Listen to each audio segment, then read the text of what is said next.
Alright, well now that my E36 starts, I'm going to pull the engine out of it. I know it starts up and runs, so I need to pull the engine out. Just kind of go over everything. Like I said before, I have no idea what clutch is in this car, what that looks like, so I need to check that out. Repair a couple things on the front of the engine. Go over some stuff in the engine bay because I had kind of shaved it. I need to just make a few repairs there. But in general, it's just going to help me with having the engine out. Slave cylinder needs replaced, so I'm going to get started on that.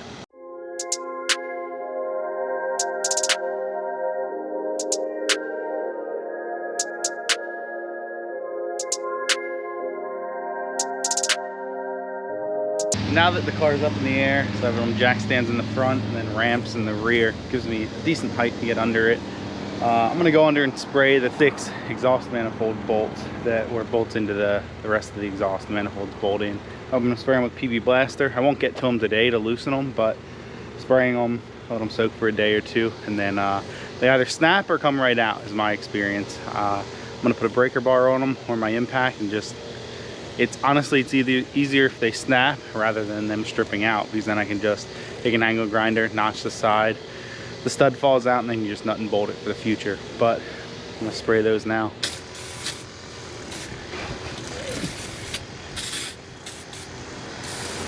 Now I'm gonna disconnect the battery and pop it out.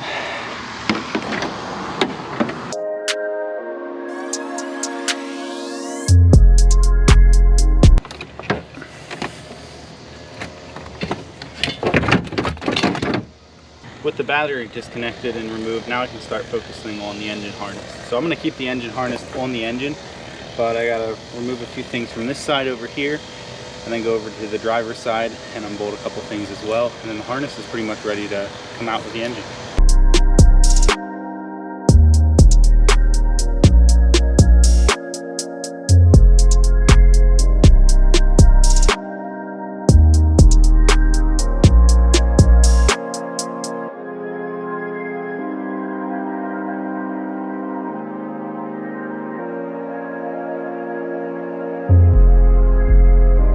And that's it for the engine harness. Everything's disconnected from the passenger side, including that ground strap from the motor mount arm over to the frame rail. And then everything's disconnected over here at the fuse box.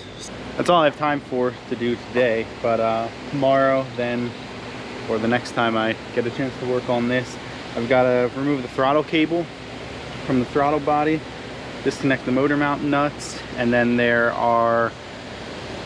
should be 2 coolant hoses going into the heater control valve on the firewall. So I'll remove those, and then that's it for the engine up top here. It's pretty straightforward, especially because I already have the radiator removed. I'll have to pull this front clip off, but that's all just kind of loosely bolted on from before. So not much more to do up top. And then really on the bottom, I've just got to undo the exhaust.